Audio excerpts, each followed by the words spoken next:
Hi, I am Girish Krishnani, and you are watching 5-Minute Learnings. Welcome to the 12th video in the series on personality. Today we will explore the MBTI personality test. The Myers-Briggs Personality Type Indicator is a self-report inventory designed to identify a person's personality type, strengths, and preferences. The questionnaire was developed by Isabel Myers and her mother Katherine Briggs based on Carl Jung's theory of personality types, with an objective to help people to understand themselves better and select occupations that were best suited to their personality types and lead healthier, happier lives. The questionnaire focuses on these 4 scales, and based on the answers to the questions on the inventory, people are identified as having one of 16 personality types: extraversion and introversion. The extraversion-introversion dichotomy was first explored by Jung in his theory of personality types as a way to describe how people respond and interact with the world around them.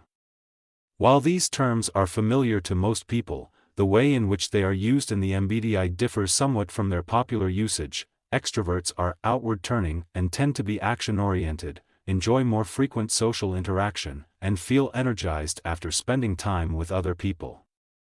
Introverts are inward-turning and tend to be thought-oriented, enjoy deep and meaningful social interactions, and feel recharged after spending time alone. We all exhibit extraversion and introversion to some degree, but most of us tend to have an overall preference for one or the other. Sensing and intuition. This scale involves looking at how people gather information from the world around them. Just like with extraversion and introversion, all people spend some time sensing and intuiting depending on the situation. According to the MBTI, people tend to be dominant in one area or the other. People who prefer sensing tend to pay a great deal of attention to reality, particularly to what they can learn from their own senses. They tend to focus on facts and details and enjoy getting hands-on experience. Those who prefer intuition pay more attention to things like patterns and impressions. They enjoy thinking about possibilities, imagining the future, and abstract theories. Thinking and feeling. This scale focuses on how people make decisions based on the information that they gathered from their sensing or intuition functions. People who prefer thinking place a greater emphasis on facts and objective data. They tend to be consistent, logical, and impersonal when weighing a decision. Those who prefer feeling are more likely to consider people and emotions when arriving at a conclusion. Judging and perceiving. The final scale involves how people tend to deal with the outside world. Those who lean toward judging prefer structure and firm decisions.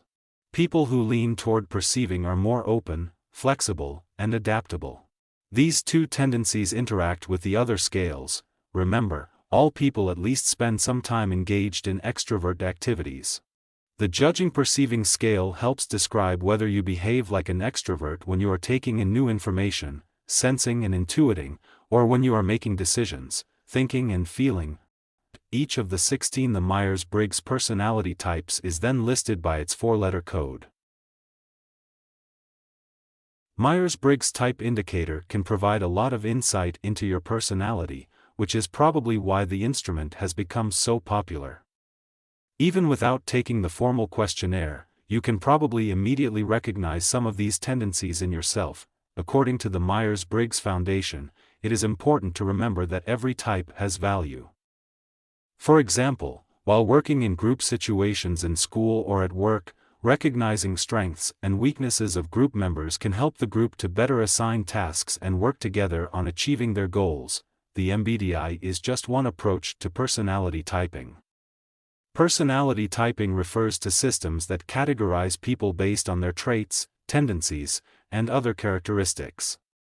Other popular types of personality tests include the Enneagram, the 5 love languages, the Big 5 personality assessment, the workplace DISC test, Cattell's 16 personality factor questionnaire. However, the Myers-Briggs types differ in some important ways. First, the MBTI is not really a test.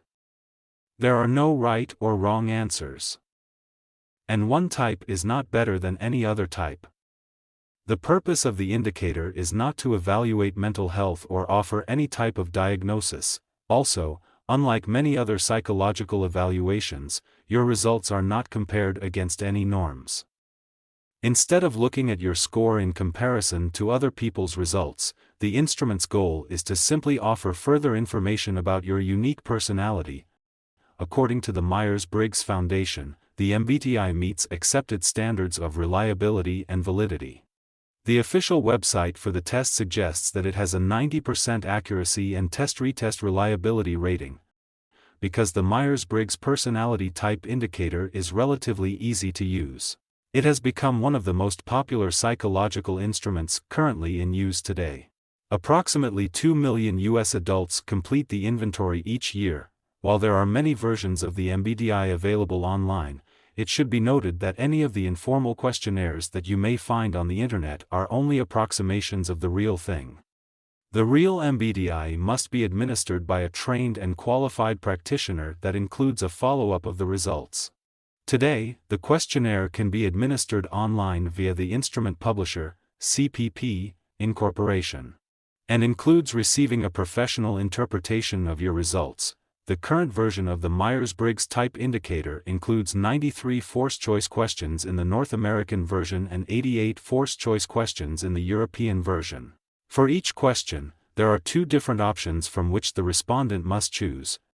That's all for today on MBTI. In the next video we shall explore the Minnesota Multiphasic Personality Inventory or the MMPI. Hope you found this video helpful. If you liked it, please give me a thumbs up and subscribe to my channel 5-Minute Learnings, and do remember to hit the bell icon to get notified on new content. Thanks for watching.